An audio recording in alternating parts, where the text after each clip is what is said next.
तो हेलो मेरे प्यारे बच्चों, नमस्कार, राधे राधे, जय श्री कृष्णा। कैसे हो आप सभी? आई होप आप लोगों की पढ़ाई बहुत ही अच्छे तरीके से, शानदार तरीके से चल रही होगी। तो बेटा आज मैं लेकर आई हूँ केमिस्ट्री का हमारा 4th चैप्टर कार्बन और उनके यौगिक के बारे में। और आज एक वन शॉट में इसको हम खल्लास कर देने वाले हैं। तो जल्दी से शुरुआत करते हैं और बिना देरी करते हुए, और सभी लोग कमर कस के आ जाओ जिससे कि हम इस वन शॉट में एक चैप्टर एक लेक्चर में खत्म कर दे।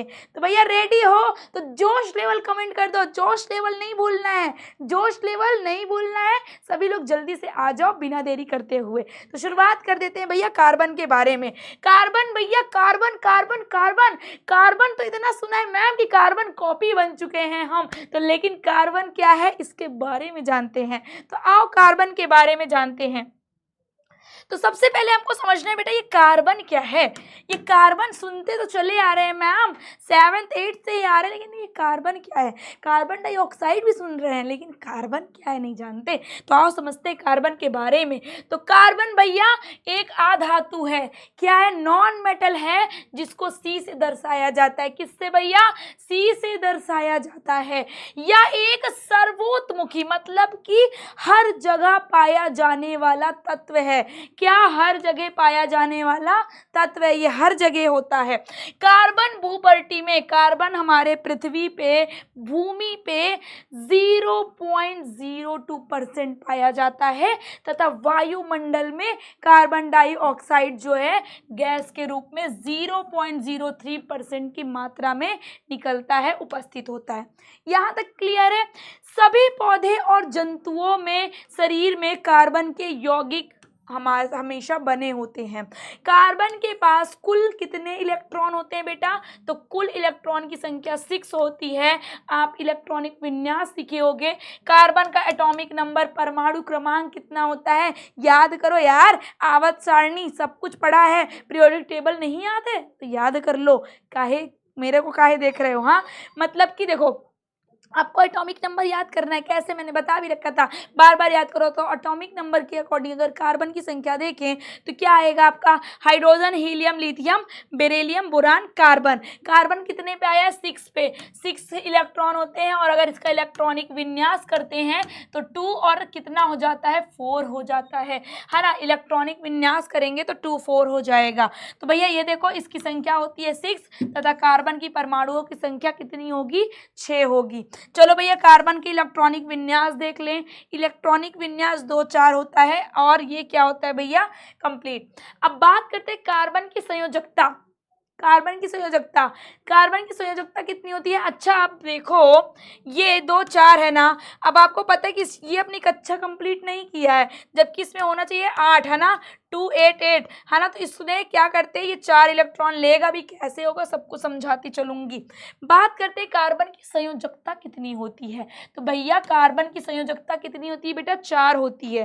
कार्बन की संयोजकता 4 होती है, या एक साथ 4 आबंध बना सकता है, और 4 आबंध बनाने से इसकी बाहरी जो कक्षा है, बाहरी जो कोश है, उसमें 8 इलेक्ट्रॉन पूरे हो जाते हैं। कार्बन द्वारा यौगिक की बात करें तो कार्बन हमेशा सहसंयोजी आबंध बनाता है, और इसके निम्न कारण है। क्यों, कैसे बनाता है?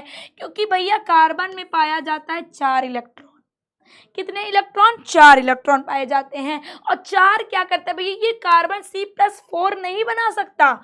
क्यों? क्योंकि भैया वैलेंसी हमेशा ऐसे तो लिखते हैं +2 -2। तो भैया क्या इसका मतलब है? ये कभी भी, क्योंकि तुमने बोला कि 4 पाया जाता है इलेक्ट्रॉन, तो भैया क्या इसकी वैलेंसी इस तरह लिखी जाएगी? नहीं, क्योंकि इन 4 इलेक्ट्रॉनों को निकालने के लिए अत्यधिक मात्रा में हमें ऊर्जा की आवश्यकता होती है, और ये हो नहीं पाता। इसी तरह अगर 4 इलेक्ट्रॉन ये ले ले किसी से, क्योंकि इसके अंदर 4 इलेक्ट्रॉन की कमी है, तो ये या तो देखो, या तो ये 2 4 होता है। अब इसको ये अपनी कक्षा पूरी करने के लिए या तो ये अपना 4 वाला इलेक्ट्रॉन किसी को दे दे, है ना, किसी को दे दे तो ये 2 कंप्लीट रहे पूरा, और या तो इस कक्षा को पूरा करने के लिए किसी से 4 इलेक्ट्रॉन ले ले। तो होता क्या है, ना ये ले पाता है और ना दे पाता है, क्योंकि लेने के लिए उसे बहुत ज़्यादा एनर्जी की ज़रूरत होती है, और क्या नहीं बना पाता क्योंकि इलेक्ट्रॉन लेकर, क्योंकि कार्बन का आकार बहुत छोटा होता है और इसके कारण क्या करता है, ये 4 इलेक्ट्रॉन धारण नहीं कर पाता। इसलिए क्या होता है भैया, कार्बन अपने परमाणुओं और दूसरे अन्य तत्वों के साथ भैया इलेक्ट्रॉन की साझेदारी करके सहसंयोजी आबंध बना देता है। ये इलेक्ट्रॉनों के साथ साझेदारी कर लेता है और सहसंयोजी आबंध बना देता है। बात करते हैं कार्बन की सर्वोतमुखी प्रकृति क्या है भैया, जो नेचर है वो क्या है ना। तो नेचर के बारे में समझते हैं, क्योंकि कार्बन इतना महत्वपूर्ण तत्व है, इसके बारे में हमें बहुत डिटेल में चर्चा करनी है। सोचो अगर इम्पोर्टेंट ना होता तो ये पूरा चैप्टर क्यों बना होता, है ना। क्यों नहीं हम बेरियम के बारे में पढ़ रहे हैं, क्यों हम मतलब डिटेल में और सारे चैप्टर्स के क्यों नहीं पढ़ रहे हैं, इसी को क्यों पढ़ रहे हैं, क्योंकि ये ज़रूरी है। अब समझो इस बात को, कार्बन के विश्व में सबसे अधिक यौगिक पाए जाते हैं, सबसे अधिक यौगिक पाए जाते हैं। आज इस चैप्टर में पढ़ लोगे, बेंजीन, मेथेन, एथेन, एसीटोन, सारी चीज़ आज पढ़ लोगे। बात करते हैं इसलिए इसकी प्रकृति सर्वोतमुखी होती है, और इसके निम्न कारण है बेटा। निम्न कारण में सबसे पहला पॉइंट है श्रृंखलन। ये क्या करता है भैया, किसी तत्व के परमाणुओं को आपस में अगर लंबी श्रृंखला बनती जाए तो वो क्या होता है भैया, श्रृंखलन कहलाता है। जैसे कि सी सी सी सी ऐसे कोई लंबी सीरीज बनती जा रही है तो इसको बोलते हैं श्रृंखलन। और बात करते हैं दूसरा, कार्बन का आकार छोटा होने के कारण इसमें भैया परमाणुओं के बीच में बनाए गए जो आबंध होते हैं बहुत ज़्यादा शक्तिशाली होते हैं, जिसके कारण कार्बन सिर्फ लंबी श्रृंखला ही नहीं बनाते बल्कि श्रृंखला में शाखाएं भी बना देते हैं भैया। ऐसे ऐसे बना देते हैं, ऐसे ऐसे ऐसे ऐसे ऐसे ऐसे, इन सभी तरीके के स्ट्रक्चर ये बना लेते हैं। चलो भैया आगे बढ़ते हैं। कार्बन के परमाणु एक दूसरे से वलय में भी जुड़ते हैं, मतलब कि रिंग में भी। क्या भैया, रिंग में बात करें बेंजीन का स्ट्रक्चर, है ना, तो ये सब रिंग में भी बनते हैं, ये रिंग में भी बन जाते हैं। और बात करते हैं चतुस्संयोजकता क्या होता है बेटा, तो कार्बन की संयोजकता 4 है। कार्बन की संयोजकता 4 है, जो सबसे ज़्यादा है, जिसके कारण ये हाइड्रोजन, नाइट्रोजन, सल्फर इत्यादि के साथ भैया सहसंयोजी आबंध बना लेते हैं। ये सारे बॉन्डों से इन तरीके से जुड़ जाते हैं। क्या यहाँ तक क्लियर है? ठीक है भैया, और आगे बढ़ते हैं। अब बात करते हैं भैया अपरूपता की। अगर बात करें एलोट्रॉपी क्या होता है, तो एलोट्रॉपी के बारे में समझते हैं ये क्या है। समझो इस बात को, गौर करना बेटा, कि किसी पदार्थ के विभिन्न रूपों के रासायनिक गुणों का समान होना, मतलब जो भी उसके अंदर जो भी गुण है वो एक समान, मतलब समान होना, तथा भौतिक गुणों का अलग होना। क्या, फिर से समझना, सॉरी, रासायनिक गुणों का समान होना जबकि क्या, भौतिक गुणों का अलग होना, ये क्या कहलाता है, अपरूपता कहलाता है। क्या कहलाता है, अपरूपता कहलाता है, जो कि हमारे विभिन्न अपरूपता कहलाते हैं। कार्बन के मुख्य 2 प्रकार के अपरूप होते हैं, कौन कौन से, एक होता है हमारा डायमंड और दूसरा होता है ग्रेफाइट। डायमंड ग्रेफाइट के बारे में बहुत सुने होंगे। हीरा तथा ग्रेफाइट दोनों की भौतिक संरचना एक दूसरे से बिल्कुल अलग अलग है, बिल्कुल भिन्न है, और परंतु इनके रासायनिक गुण क्या करते हैं, एक दूसरे के बिल्कुल समान है, एक दूसरे के बिल्कुल समान है। ठीक है, हीरा क्या करता है बेटा, हीरे की बात करें तो यह एक पारदर्शक ठोस, एकदम सॉलिड पारदर्शक, जिसके आर पार देखा जा सकता है। यह उष्मा व विद्युत का क्या होता है, कुचालक होता है। यह अत्यधिक कठोर होता है और इसका गलनांक बहुत ज़्यादा उच्च होता है। बात करें ग्रेफाइट की, तो ग्रेफाइट क्या करता है, यह एक स्लेटी रंग का ठोस अपारदर्शक होता है और यह उष्मा व विद्युत का सुचालक होता है। बात करते हैं, यह अपेक्षाकृत नरम होता है, इसके अकॉर्डिंग नरम होता है। इसका भी गलनांक उच्च होता है लेकिन अपेक्षाकृत कम होता है, हीरे से कम होता है फिर भी, लेकिन और बाकी की अपेक्षा देखें तो ज़्यादा होता है। ठीक है, चलो और आगे समझते हैं। हाइड्रोकार्बन। अब बात करते हैं हाइड्रोकार्बन क्या है भैया। हाइड्रोकार्बन की भैया बहुत उपयोगिता है।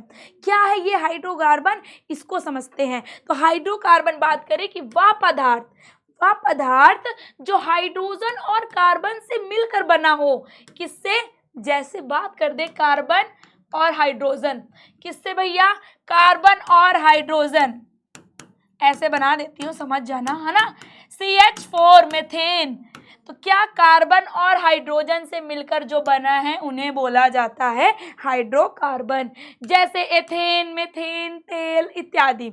नोट क्या है भैया, कार्बन और हाइड्रोजन के साथ इनमें ऑक्सीजन भी जुड़ता है, नाइट्रोजन भी हो सकता है और सल्फर भी हो सकते हैं। ठीक है, हाइड्रोकार्बन के भैया प्रकार देख लेते हैं। हाइड्रोकार्बन के प्रकार हैं दो तरीके के भैया, संतृप्त हाइड्रोकार्बन और असंतृप्त हाइड्रोकार्बन। संतृप्त हाइड्रोकार्बन भैया क्या होता है, हाइड्रोकार्बन वो जिसमें केवल कार्बन के मध्य में एकल आबंध हो। किनमें, कार्बन के मध्य में एकल आबंध होता है, उसे बोला जाता है संतृप्त हाइड्रोकार्बन। फॉर एग्जाम्पल की बात करूं तो मेथेन, जैसे इसमें कार्बन के मध्य में एकल क्या है, केवल एकल आबंध है, तो वो हमारा कहलाएगा एक संतृप्त हाइड्रोकार्बन। क्या कहलाएगा, संतृप्त हाइड्रोकार्बन। और असंतृप्त हाइड्रोकार्बन क्या होगा, जिसमें हमारे दो आबंध आ जाएंगे। कौन से, वे जैसे एग्जाम्पल देखो दिया, एग्जाम्पल का भी एल्केन का स्ट्रक्चर क्या है, वे हाइड्रोकार्बन जिनके कार्बन परमाणुओं के बीच एकल आबंध होता है उन्हें बोलते हैं एल्केन। एल्केन का सूत्र क्या होता है, समान सूत्र की बात करें तो CnH2n+2 होते हैं। क्या होते हैं, 2n+2 होता है। ठीक है, कैसे यूज करते हैं वो भी दिखा देंगे। बात करें जहां n क्या होता है, कार्बन परमाणुओं की संख्या। ठीक है, n हमारा क्या दर्शा रहा है भैया, कार्बन परमाणु की संख्या, जितने कार्बन की परमाणु की संख्या होती है उसको दर्शाता है।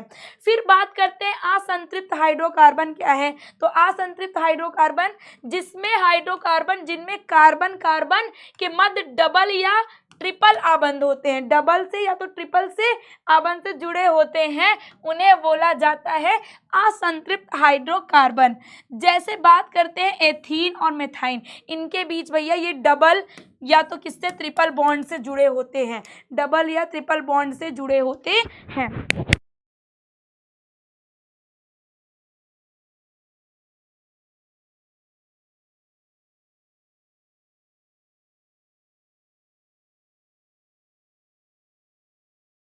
बात करें एग्जाम्पल की, तो एग्जाम्पल कौन कौन से हैं इसमें, एल्कीन।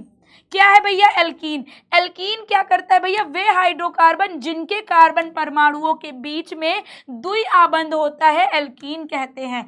एक वाला एल्केन, दो बंध जिसमें होगा एल्कीन और तीन जिसमें होगा एल्काइन। ठीक है, देखो हाइड्रोकार्बन जिनके कार्बन परमाणु के बीच त्रि आबंध होता है उसे बोलते हैं एल्काइन। यहां तक क्या क्लियर है भैया, एक चीज याद रखना, एन के लिए हमारा मतलब एल्केन के लिए CnH2n+2, एल्कीन के लिए CnH2n, और बात करें एल्काइन की तो CnH2n-2। ये फॉर्मूला वेरी वेरी इंपॉर्टेंट, इसको याद रख लेना आप सभी। ठीक है, फिर बात करते हैं संरचना के आधार पर हाइड्रोकार्बन का विभाज्य कैसे हुआ है।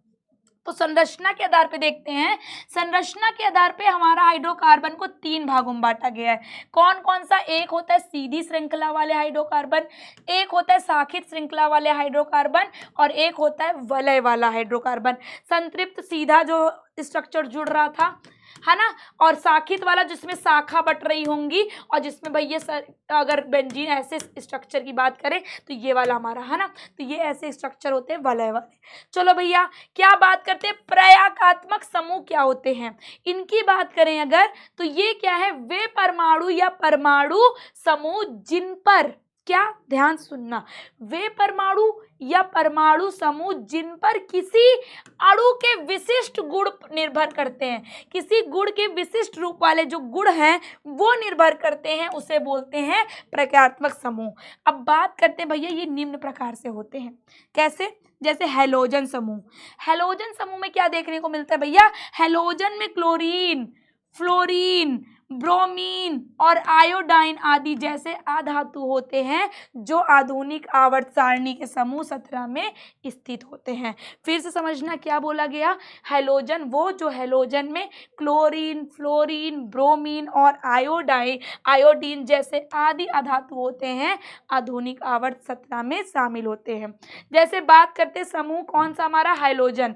हैलोजन समूह की बात करें तो हैलोजन जैसे क्रिया हमारा इसमें प्रक्रियात्मक क्रियाएं जो होती हैं, जो भी हमारी प्रक्रियात्मक समूह का सूत्र है वो हैलोजन वाले में क्लोरीन का है। क्लोरो, इसका क्लोरो वर्ड यूज करते हैं हम उपशब्द के लिए। क्लोरो लगा के फिर जो हैलोजन लगा रहेगा उसका नाम दे देंगे। ऐसे ही ब्रोमो, ऐसे ही आयोडो। अभी समझो सूत्र, अभी एग्जाम्पल बहुत देर सारा कराने वाली हूँ इसको। जैसे ये देखो क्लोरो, ब्रोमीन, आयोडाइन, ये सारी चीजें करेंगे। अब बात करते हैं अल्कोहल की, तो अल्कोहल कैसे होगा, इसका अल्कोहल का सूत्र होता है OH। क्या, OH। ये क्या करते हैं भैया, एल्केन जैसे हाइड्रोकार्बन से जुड़कर अनेक प्रकार के अल्कोहल का निर्माण कर देता है। जैसे बात करूं भैया मेथेनॉल, जैसे बात करूं एथेनॉल, जैसे बात करूं प्रोपेनॉल। अभी मेथ एथ क्या है सब समझाऊंगी, बस थोड़ा सब्र रखना। क्या, थोड़ा सब्र रखना, ठीक है। अब बात करते हैं क्या हमारा यहाँ पे जैसे जुड़ गया मेन एथेन। अब यहाँ क्या हुआ, ये हाइड्रोकार्बन वाले से जुड़कर भैया अल्कोहल समूह बना देता है जिसको बोलते हैं एल्डिहाइड। ये एल्डिहाइड का सूत्र है। फिर क्या है, कीटोन। अब कीटोन समूह की बात करें तो कीटोन समूह क्या है, कीटोन समूह में कार्बन जो है परमाणु एक अकेले ऑक्सीजन परमाणु से द्वि आबंध लगाकर जुड़ जाते हैं, द्वि आबंध वाले बॉन्ड से जुड़े होते हैं। जैसे कि ये देखो भैया हमारा है ना। फिर बात करते हैं कार्बोक्सिलिक अम्ल क्या होते हैं, तो कार्बोक्सिलिक की बात करें तो ये क्या है, जैसे सजाती श्रेणी। हाँ, सजाती श्रेणी। अब बात करना आराम से, जैसे कार्बोक्सिलिक श्रेणी होते हैं ये हमारा COOH से होते हैं, जुड़े होते हैं। ये ऐसे समूह है जिसमें लास्ट में ये आके जुड़ जाता है। और अगर अल्कोहल के लास्ट में OH जिसमें आ जाए लास्ट में, वो अल्कोहल समूह का है। ऐसे आपको बताना है, ठीक। तो समझो इस बात को कैसे बताना है। देखो इसमें हमारे कीटोन में CO लास्ट में आ जाएगा या ऐसा आ जाएगा, ठीक है। देखो कैसे, सजाती श्रेणी क्या है हमारा, जो भी है जैसे कि सजाती श्रेणी में अणुओं का वह समूह जिनके क्रमागत यौगिकों के अणुओं के बीच CH2 का अंतर होता है। किसका भैया, CH2 का अंतर होता है, उसे बोला जाता है सजाती श्रेणी। डिफरेंशिएशन पूछ सकता है सजाती श्रेणी किसे कहते हैं, तो बता देना कि जिसमें CH2 का किसके क्रमागत यौगिक लगे होते हैं उनके अणुओं के बीच CH2 का अंतर लगा होता है, उसे बोला जाता है सजाती श्रेणी। और एक ये देखो फॉर्मूले के साथ जैसे ऐसा दिखा सकते हो कि एल्केन की समजाती श्रेणी निम्न है। समझाऊं कैसे, मीथेन, मीथेन का फॉर्मूला होता है CH4। क्या बेटा, मीथेन का फॉर्मूला क्या होगा, CH4। फिर एथेन, एथेन का क्या होगा, CH3। ठीक है। प्रोपेन, प्रोपेन में CH3 देखो सब में है, प्रोपेन क्या हो गया, CH3 CH2 हो गया। ऐसे ही आपका ब्यूटेन। फिर अगर एल्कीन समूह की सेम बात करें तो सेम ऐसे ही होगा, प्रोपीन, ब्यूटीन, पेंटीन तो हो गया। बात करते कैसे, CH2 क्या होंगे, डबल बॉन्ड से जुड़ जाएंगे। ब्यूटीन से जुड़ गया CH2 देखो सारे सूत्र ये है, CH2 लगा हुआ है, क्या लगा है, CH2 से जुड़ा है, ठीक। फिर ऐसी एल्काइन की सजाती श्रेणी की बात करूं तो एल्काइन में भी भैया क्या हो गया, प्रोपाइन, प्रोपाइन 4 को बोलते हैं। अभी मैं सारा सूत्र बताऊंगी कैसे, मेथ एथ जो भी है आपको बताती हूँ, ठीक है। इसमें ट्रिपल बॉन्ड से जुड़ा हुआ है, CH2 का डिफरेंट रहता है, जितने भी हम जोड़ते जाएंगे बीच में CH2 ऐसी गैपिंग आती जाएगी, ठीक है। तो समजाती श्रेणी के गुण क्या होते हैं, इसको ध्यान से समझना कि जो समजाती श्रेणी के उत्तरोत्तर सदस्यों में होता क्या है भैया, CH2 का अंतर होता है और द्रव्यमान इकाई का अंतर 14 होता है। समझो इस बात को कि जो समजाती श्रेणी के हमारे होते हैं उनमें CH2 का अंतर तो है बट इकाई का अंतर 14 होता है। और इसके सभी सदस्यों के जो रासायनिक गुण होते हैं बेटा समान होते हैं और इनके जो अणु द्रव्यमान बढ़ने के कारण भौतिक गुणों में क्या हो जाता है भैया, विभिन्नता आ जाती है, अलग अलग हो जाते हैं। और जैसे कम संख्या वाले जो हमारे हाइड्रोकार्बन होते हैं उनकी गैस अवस्था में तथा कार्बन की संख्या बढ़ने के साथ या द्रव अवस्था में और ठोस अवस्था में भी पाए जाते हैं। इनकी अवस्था में परिवर्तन आ जाता है जब भी कभी क्या करते हैं हम कम संख्या वाले हाइड्रोकार्बन को गैस की अवस्था में क्या करते हैं, बदलते हैं कार्बन की संख्या बढ़ाने पे। अब बात करते हैं भैया क्या है कार्बन यौगिक का नामकरण, कैसे हम किसी कार्बन यौगिक का नामकरण, ये पेपर में पूछता है, वेरी वेरी इंपॉर्टेंट, इससे क्वेश्चन बन के ही आते हैं। आप पढ़े होगे IUPAC, है ना, IUPAC कार्बन यौगिक का व्यवस्थित ढंग से नाम करना नामकरण कहलाता है। और IUPAC नाम तो भैया वेरी इंपॉर्टेंट, मोस्ट इंपॉर्टेंट क्या है, यह एक नामकरण विधि है। IUPAC एक विधि है जिसको हम क्या करते हैं, नाम रखते हैं, उसको IUPAC नाम कहते हैं। ठीक, IUPAC का फुल फॉर्म भी आता है, वेरी इंपॉर्टेंट, इसको भी पूछ लेंगे। इसको भी क्या कहेंगे, IUPAC क्या है बेटा, आपका international union of pure and applied chemistry, very important full form आता है। अब आपको नामकरण करना मैं सिखाती हूँ, कैसे नामकरण किया जाता है। पहले तो आपको ये 10 तक नंबर याद करने पड़ेंगे, जो हमारे हाइड्रोकार्बन में अणुओं में कार्बन परमाणु की संख्या होती है उसको याद करना पड़ेगा। कैसे, पहले याद करो मेथ, पहला क्या होता है भैया, मेथ, एथ, है ना, पहले ऐसे बोलते चलो मेथ, पहले बोलो मेथ, फर्स्ट वाले को 10 होते हैं, पहले 10 से ही आते, इससे ज्यादा नहीं आता। मेथ एथ, फर्स्ट वाले को मेथ, दूसरे वाले को एथ, मेथ एथ प्रोप ब्यूट पेंट, फिर से याद करना, मेथ एथ प्रोप ब्यूट पेंट। फिर 6 वाले को बोलते हैं हेक्स, 7 को हेप्ट, 8वें वाले को ऑक्ट, 9 वाले को नॉक और डेक, डेक मतलब कह सकते हो non deck, oct hept hex, ये सारा मेथ एथ प्रोप ब्यूट पेंट। ये हमेशा किसी कार्बन वाले में जब नामकरण रखते हैं ना तो सबसे पहले इसी को लगाया जाता है। जैसे हमने बोलते हैं ना ब्यूटेन, तो ब्यूटेन, तो ब्यूट मतलब कि उसमें 4 कार्बन की संख्या रही होगी तो हमने ब्यूटेन लगा दिया। पेंटेन हम मतलब समझ गए, पेंटेन से हम नाम से समझ जाएंगे कि उसमें कार्बन परमाणुओं की संख्या 5 रही होगी। हेप्टेन हम समझ गए कि उसमें कार्बन परमाणुओं की संख्या 7 रही होगी। ऐसे हम तुरंत बता देंगे, ठीक है। चलो तो थोड़ा समझते हैं कैसे करना है। तो जो हमारी प्रक्रियात्मक समूह हैलोजन है, अल्कोहल, उसका नाम कैसे रखते हैं उसको समझते हैं। तो क्या है हमारा Cl, क्लोरीन, क्लोरीन है अगर तो Cl के लिए हमको क्या लिखेंगे बेटा, क्लोरो का उपयोग करेंगे। अगर Br है, किसी में Br जुड़ रहा है तो हम ब्रोमो करेंगे, और I से है तो क्या करेंगे, आयोडो करेंगे, ठीक है, इसको ध्यान में रखते चलना। और अल्कोहल समूह का है भैया OH, तो क्या करेंगे, उसका नाम देने के लिए हम हाइड्रोकार्बन के समान एल्केन नाम से ऑल रख देंगे। क्या, ऑल, मेथनॉल, एल्कोहल, ऐसे करते हैं कि नहीं, प्रोपेनॉल, ब्यूटेनॉल, ऑल रखेंगे अल्कोहल समूह के लिए। फिर बात करते हैं क्लोरीन के साथ अगर कोई हमारा एल्केन जुड़ता है, कोई एल्केन जुड़ता है, CnH2n+2 अगर जुड़ता है एल्केन, जैसे कि लिखा है कोई एल्केन अगर जुड़ जाए किसी भी हमारे क्लोरीन के साथ, तो जैसे पहले क्या रखेंगे नाम, क्लोरो, क्या रखेंगे। अगर ये ऐसा रिएक्शन रखा है या हम क्या कर रहे हैं, क्लोरीन जुड़ा रहे हैं कोई मेथेन समूह से, तो क्या रख देंगे, क्लोरोन methane, chloro methane. C2H5 carbon की संख्या यहाँ कितनी हो गई बेटा, 2, तो मेथ एथ, एथ हो गया। ये क्या हो गया भैया, अभी ये मेथेन था, क्या था, मेथेन था, हमने इसको बोल दिया क्लोरोमेथेन। अब इसको क्या बोलेंगे, क्लोरोएथेन। अब यहाँ पे C3 हो गया, मेथ एथ प्रोप, क्लोरोप्रोपेन, ऐसे नाम देना है आपको। फिर बात करते हैं ऐसे भैया आयोडीन के लिए, क्या करेंगे एल्केन के लिए, तो सेम वही करेंगे, क्या करोगे, आयोडोमेथेन, आयोडोएथेन, आयोडोप्रोपेन, ऐसे लिख देंगे। सेम ब्रोमीन के लिए भी ऐसे ही करेंगे, तो ब्रोमो लिख देंगे, ब्रोमोमेथेन, ब्रोमोएथेन, ब्रोमोप्रोपेन, ऑल, क्या करोगे, अब इसमें क्या होगा, ये पीछे जुड़ता है, ऑल में पीछे जुड़ता है, लिखा था ना कि हम प्रत्यय, प्रत्यय का मतलब पीछे जुड़ना, तो क्या करेंगे, मेथेनॉल, मेथेन होता है मेथेनॉल, एथेनॉल, प्रोपेनॉल, ऐसे नाम रख देंगे इनके सभी के, ठीक है। आओ चलो और आगे बढ़ते हैं। तो अब क्या है भैया, कार्बन यौगिकों के जो रासायनिक गुण हैं उनको जानते हैं। इनके जो रासायनिक गुण हैं वो क्या है? तो भैया कार्बन यौगिक के जो रासायनिक गुण है बहुत अलग अलग तरीके से हैं। सबसे पहला दहन आता है। दहन, जलना क्या है?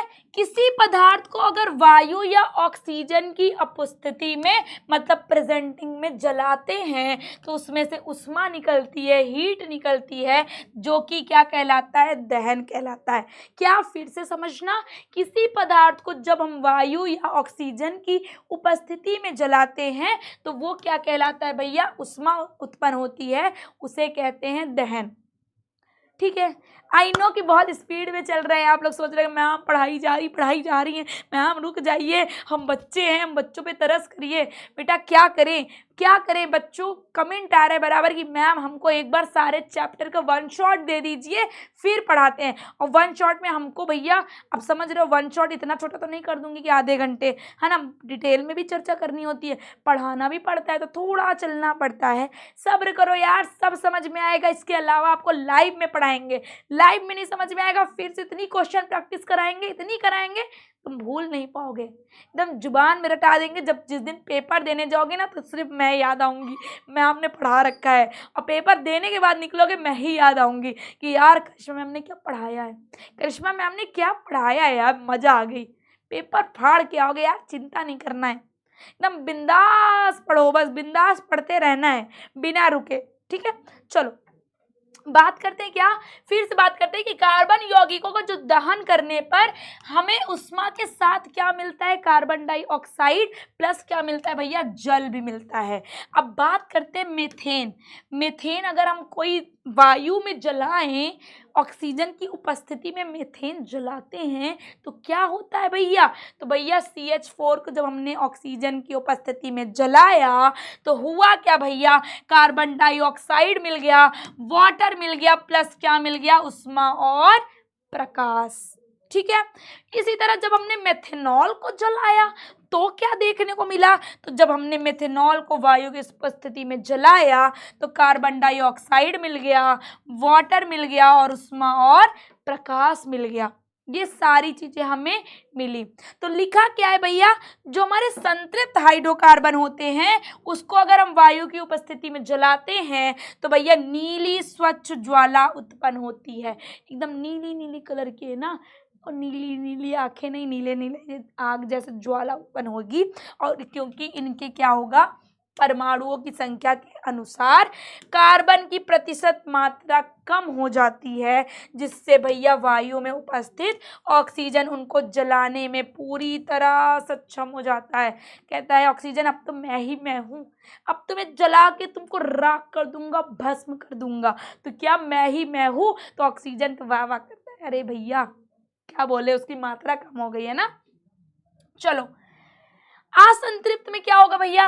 असंतृप्त हाइड्रोकार्बन को जब हम वायु में जलाते हैं तो धुएं वाली पीली ज्वाला उत्पन्न होती है, क्योंकि इनमें कार्बन की प्रतिशत मात्रा ज्यादा होती है तथा वायु की उपस्थिति में कार्बन का पूर्ण दहन नहीं हो पाता है। इस वजह से भैया ये पीली लौ देती है। यदि इनको ऑक्सीजन की उपस्थिति में जलाएं तो इनके कार्बन का पूर्ण दहन हो जाएगा और नीली ज्वाला उत्पन्न हो जाएगी। ऑक्सीकरण भैया समझते हैं, ऑक्सीडेशन तो तुमने बहुत अच्छे से पढ़ा है यार, केमिकल रिएक्शन चैप्टर में भूल गए क्या? क्या किसी पदार्थ में जब ऑक्सीजन की वृद्धि होती है उसे क्या बोलते हैं? ऑक्सीडेशन बोलते हैं। क्या बोलते हैं? ऑक्सीकरण बोलते हैं। तो भैया क्या लिखा है कि तथा वह पदार्थ जो ऑक्सीजन ऑक्सीकरण करने पे क्या करे? उपयोग होता है, उसे ऑक्सीकारक कहते हैं। भैया जो ऑक्सीकरण के समय उपयोगी होगा, यूज होगा, उसको ऑक्सीकारक कहते हैं। भैया सही बात है ना? क्या कहते हैं? ऑक्सीकरण कहते हैं। बात करते हैं इथाइल अल्कोहल का ऑक्सीकरण। जब हमारा इथाइल अल्कोहल का ऑक्सीकरण होता है तो क्या होता है, क्या देखने को हमें मिलता है? तो बात करते हैं क्या कि जब क्षारीय पोटेशियम परमैंगनेट अब क्षारीय पोटेशियम परमैंगनेट या अम्लीकृत पोटेशियम डाइक्रोमेट की बात करें तो जब इनकी कुछ बूंदें हम हल्की गर्म करके गर्म एथेनॉल अल्कोहल में डालते हैं तो होता क्या है भैया, ऑक्सीकृत हो जाता है और इससे क्या निकलता है, एसिटिक अम्ल का निर्माण हो जाता है। जैसे कि देखो, जब हमने क्या किया, इथेनॉल कि इथाइल अल्कोहल को जब हमने क्या किया, इथाइल अल्कोहल को क्या किया भैया, मिलाया, किससे, ऑक्सीजन की उपस्थिति में जलाएं या मिलाए तो क्या हुआ भैया, जो क्षारीय हमारा पोटेशियम परमैंगनेट है या अम्लीकृत जो हमारा पोटेशियम परमैंगनेट है ना, डाइक्रोमेट है, मतलब क्या, अम्लीय हमारा क्या है, डाइक्रोमेट है। देखो Cr की क्रोमेट की संख्या 2 है ना, क्रोमियम की तो 2, तो इसलिए क्या, और उसमें उष्मा देते हैं तो क्या होता है भैया, एसिटिक अम्ल मिल जाता है, उसके साथ वाटर मिल जाता है। ठीक है, फिर बात करते हैं क्या क्या करते हैं भैया कि संकलन अभिक्रिया क्या कहलाती है।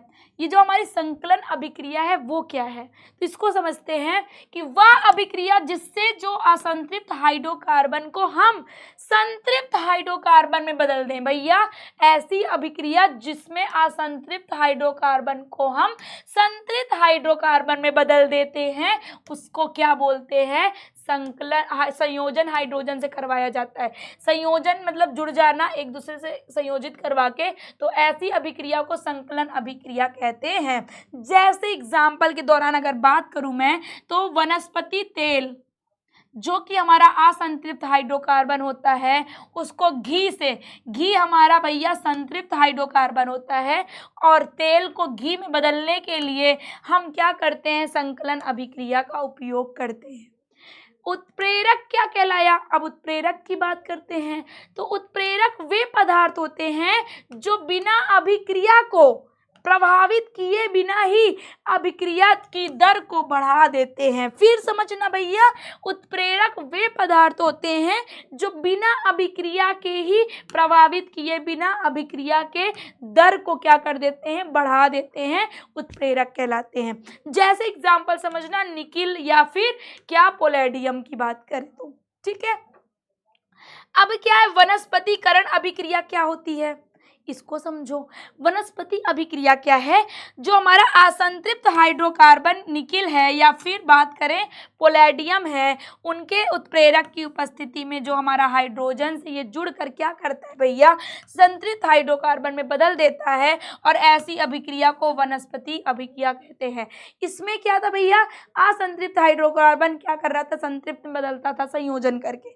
यहाँ क्या हुआ, जो हमारा असंतृप्त हाइड्रोकार्बन जैसे निकिल और पोलेडियम नामक उत्प्रेरक की क्या करता है, उसकी उपस्थिति में, इसकी उपस्थिति में, उत्प्रेरक की उपस्थिति में ये हाइड्रोजन से जुड़कर क्या करता है, संतृप्त हाइड्रोकार्बन को असंतृप्त मतलब असंतृप्त हाइड्रोकार्बन में बदल जाता है, असंतृप्त वाले को संतृप्त में बदल देता है, किसकी उपस्थिति में, उत्प्रेरक की उपस्थिति में। तो ऐसी अभिक्रिया को वनस्पति अभिक्रिया कहते हैं, वनस्पतिकरण अभिक्रिया कहते हैं। उद्योगों में इस अभिक्रिया का उपयोग किया जाता है, जो कि किसमें किया जाता है, तो वनस्पति तेलों का वनस्पतिकरण या वनस्पति घी करने में किया जाता है। वनस्पति तेलों में समानता असंतृप्त कार्बन की लंबी श्रृंखला पाई जाती है, जिसको भैया, जबकि जंतु में हमारे जो जंतु वसा है ना, उसमें भैया असंतृप्त वाले कार्बन श्रृंखला पाई जाती है। ठीक है, क्या, हाँ संतृप्त वाली, इस उसमें असंतृप्त, इसमें संतृप्त। ठीक है, चलो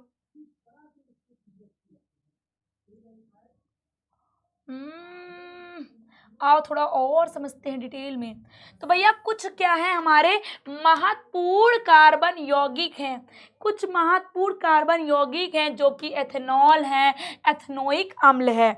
आओ समझते हैं एथेनॉल और एथेनोइक अम्ल क्या है। ठीक है, क्या है एथेनॉल, एथेनॉल के बारे में जानते हैं बेटा, ये वेरी इंपॉर्टेंट है भैया, पेपर में आपके पूछे जाएंगे, तो इसके लिए थोड़ा ध्यान पूर्वक सुनना समझना इसको। क्या है एथेनॉल, तो भैया एथेनॉल एक द्रव हाइड्रोकार्बन होता है जिसके निम्न विशेषताएं होती हैं। इसका साधारण नाम होता है मिठाई क्या, इथाइल अल्कोहल। इसका नॉर्मल नाम क्या है, मिठाई इथाइल अल्कोहल। और रासायनिक नाम का बात करें तो एथेनॉल होता है। रासायनिक बार बार रटो, इसको बार बार रटो, क्योंकि भैया पेपर में बहुत बार पूछने वाला ये क्वेश्चन है। इथेनॉल का क्या बोल देगा, इथेनॉल का आपका रासायनिक नाम एथेनॉल है। रासायनिक सूत्र की बात कर दे तो CnH2, मतलब उसके अकॉर्डिंग है CnH2n +2 के अकॉर्डिंग बनता है। लेकिन बात करें तो एथेनॉल है, ऑल ऑल बना, ऑल से क्या हो जाएगा भैया, ऑल। एथ किस में आया, 2 नंबर पे आता है तो C2। आप H2 को भी फॉलो करेंगे तो जितना CnH2n होता है ना, तो क्या हो जाएगा, H5 हो जाएगा, OH हो जाएगा। ठीक है, कैसे समझेंगे, इस तरह समझेंगे। ठीक है, हाँ जी, तो सही है। अब बात करते हैं क्या, इसके भौतिक गुण को। इसके भौतिक गुण को, तो भौतिक गुण क्या है बेटा, तो यह तेज गंध वाला रंगहीन द्रव होता है, लिक्विड होता है तेज गंध वाला। इसका स्वाद तीखा होता है, चखना नहीं, स्वाद तीखा होता है। ठीक है, इसका क्वथनांक 78 डिग्री सेल्सियस होता है। और बात करें क्या, यह जल में हल्का व जल में पूर्णतः घुलनशील होता है। जल में हल्का व जल में पूर्णतः दोनों तरीके से घुलनशील हो जाता है। एथेनॉल की बात करें तो थोड़ा थोड़ा तुम इशारा मेरा समझ रहे होगे।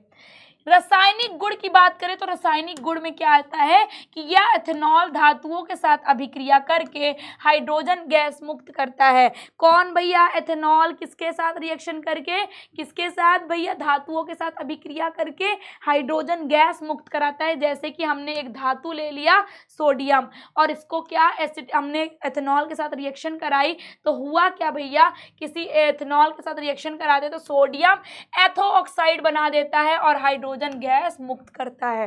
निर्जलीकरण की बात करें तो एथेनॉल को जब हम 443 केल्विन ताप पर सांद्र सल्फ्यूरिक के साथ अगर गर्म करते हैं तो देखने को मिलता है ये जल को क्या कर देता है, त्याग कर भैया एथीन में बदल देता है।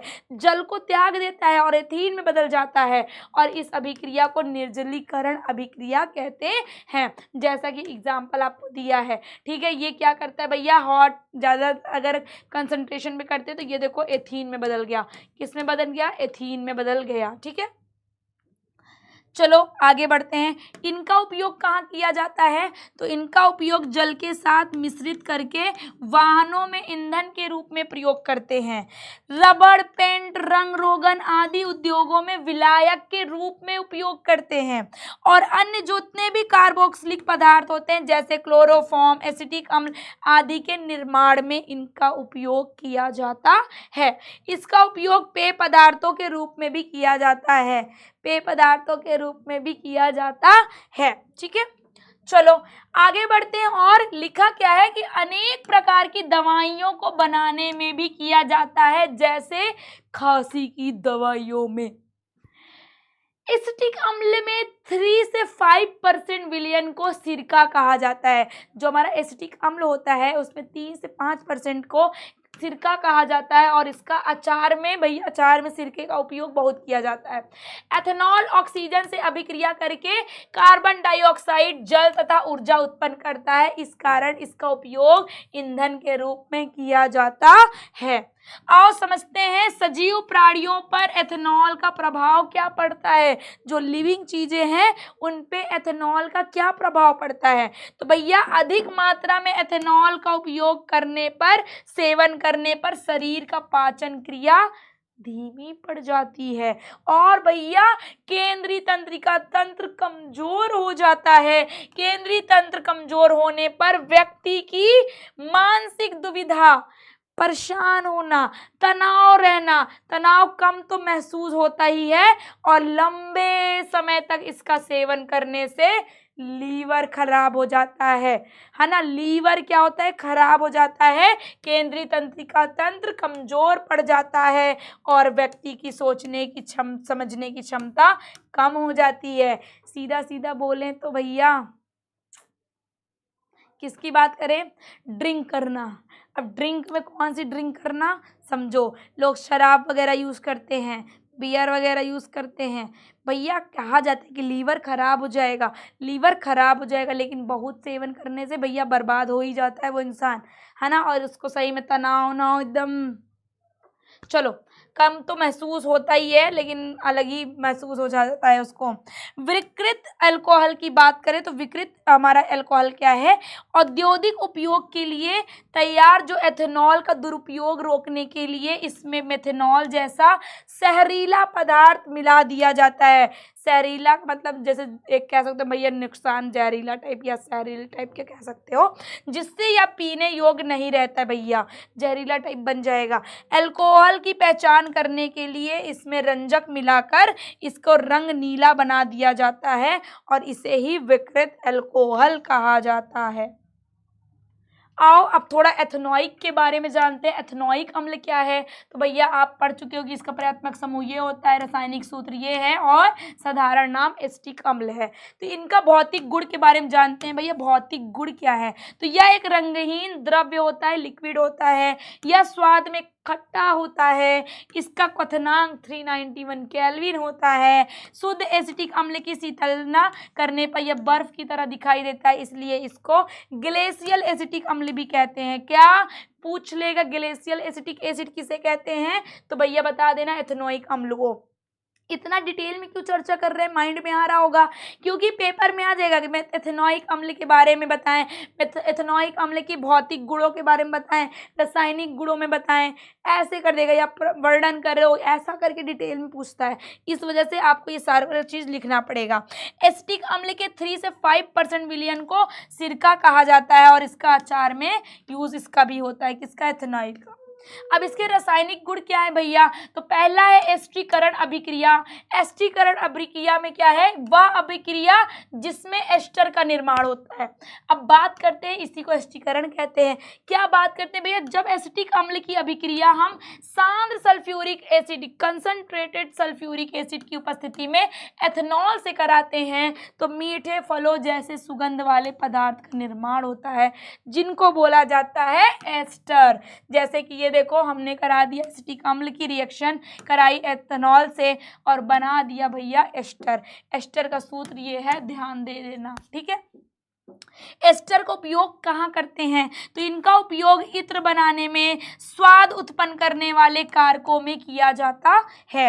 इनका उपयोग और साबुन, डिटर्जेंट वगैरह में भी हम लोग करते हैं। और जब कुछ एस्टरों का उपयोग बहुलक बनाने में भी किया जाता है, जैसे कि पॉलिएस्टर, और ज़्यादा एस्टर बनाने में उपयोग किया जाता है। और भैया समझते हैं साबुनीकरण क्या है। साबुनीकरण को समझते हैं, क्या साबुनीकरण क्या है ना, तो आओ समझते हैं साबुनीकरण। तो साबुनीकरण क्या है, जो कि क्षार से अभिक्रिया होती है। जब हम एसिटिक अम्ल की अभिक्रिया सोडियम हाइड्रोक्साइड से कराते हैं तो सोडियम एसीटोट तथा जल उत्पन्न होता है, और सोडियम एसीटेट कार्बोक्सिलिक अम्ल के सोडियम लवण है, जो कि एक साबुन होते हैं। और इस विधि का उपयोग साबुन बनाने में किया जाता है, इसीलिए नाम में छुपा हुआ है साबुनीकरण, ठीक है। साबुन इसी विधि से बनाई जाती है। लिखा है भैया, एक हमने ले लिया क्षार और ले लिया हमने सोडियम एथेनॉल, मतलब क्या, एसिटिक अम्ल ले लिया और इसको बना दिया, ये देखो साबुन। क्या बना दिया, साबुन, ठीक है। साबुन और अपमार्जक क्या होते हैं, अपमार्जक की बात करें तो ये क्या है, तो लंबी श्रृंखला वाले कार्बोक्सिलिक अम्ल जैसे कि वसा या वसी अम्ल के सोडियम या पोटेशियम लवण, जो कि एक साबुन होते हैं, या एक संतृप्त हाइड्रोकार्बन होता है, और इसकी श्रृंखला में 16 से 20 तक कार्बन होते हैं, कम से कम 16 से 20। सोचो इतनी लंबी श्रृंखला बनाते हैं ये लोग, 16 से 20 श्रृंखलाओं में इसके होते हैं, किसके, कार्बन के परमाणु की संख्या। साबुन के अणु की संरचना की बात करें तो कैसा है, साबुन के अणु का एक सिरा पानी में घुलनशील होता है और यह अणु का आयनिक भाग होता है, इसे जल रागी सिरा भी कहते हैं। भैया याद रखो, ये इंपॉर्टेंट है, ठीक है। साबुन के अणु का दूसरा सिरा कार्बन की श्रृंखला का बना होता है, दूसरा सिरा कार्बन की श्रृंखला से बना होता है और यह पानी में घुलनशील नहीं होता है, इसे जल विरागी सिरा कहते हैं। जो घुलनशील नहीं होगा उसे जल विरागी सिरा बोलेंगे। परंतु यह कपड़ों आदि में उपस्थित ज्यादातर जो तेली प्रकृति वाले मेल के साथ जुड़ जाता है। ठीक है। साबुन की सफाई की प्रक्रिया क्या है भैया? तो साबुन की सफाई प्रक्रिया कैसे करते हैं? तो जब मैले कपड़े को साबुन के पानी में डाला जाता है तो जब जल क्या करता है, घुलनशील होकर सिरा मेल से जुड़कर एक गोलाकार संरचना बना लेता है। ऐसी संरचना बना लेता है और करता क्या है भैया, जिसे बोलते हैं मिसेल।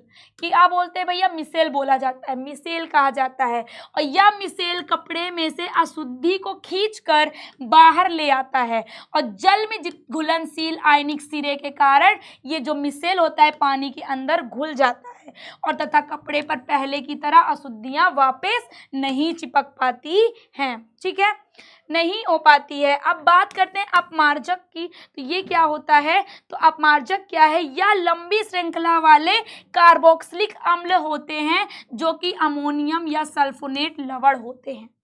ठीक है, या भी साबुन की तरह कपड़े की सफाई के लिए यूज किए जाते हैं। जैसे कि साबुन का उपयोग मृदु जल में नहीं किया जाता क्योंकि साबुन मृदु जल में उपस्थित लवणों के साथ अभिक्रिया करके अघुलनशील अवक्षेप बना देता है, जो कि घुलता नहीं है पानी में, ऐसे अवक्षेप का निर्माण कर देता है। जबकि अपमार्जक भैया मृदु जल में भी उपस्थित लवणों के साथ अभिक्रिया नहीं करता, वो हमारे मृदु जल वाले लवणों से अभिक्रिया नहीं करता है। इसलिए अपमार्जक का उपयोग मृदु जल में भी किया जा सकता है। ठीक है, आओ भैया थोड़ा सा इन दोनों के समझ लेते हैं, साबुन और अपमार्जक में अंतर। ये हमारा आज का लास्ट टॉपिक है और यहाँ आपके एक सोचो 1 घंटे के अंदर 1 शॉट जो जो इम्पोर्टेंट था वो हम सब ने पढ़ लिया। और साबुन और अपमार्जक के बारे में समझ लेते हैं ये क्या है। तो साबुन के अणु लंबी श्रृंखला वाले कार्बोक्सिलिक अम्लों के सोडियम एवं पोटेशियम लवण होते हैं। यह कठोर जल में झाग नहीं बनाता है। कौन भैया? साबुन। और साबुन का उपयोग मृदु जल में नहीं किया जाता है। इसकी सफाई प्रक्रिया मिसेल का निर्माण कर देते हैं। जब साबुन की सफाई की प्रक्रिया के समय क्या बन जाता है भैया? मिसेल, या जल की कठोरता को बढ़ा देता है। और अपमार्जक की बात करें तो अपमार्जक क्या करता है भैया? तो अपमार्जक लंबी कार्बोक्सिलिक अम्ल श्रृंखला के अमोनिया एवं सल्फोनेट लवण बनाता है और यह कठोर जल में झाग बनाता है। बात करें अपमार्जक का उपयोग मृदु जल में भी किया जा सकता है जबकि साबुन का नहीं किया जा सकता है।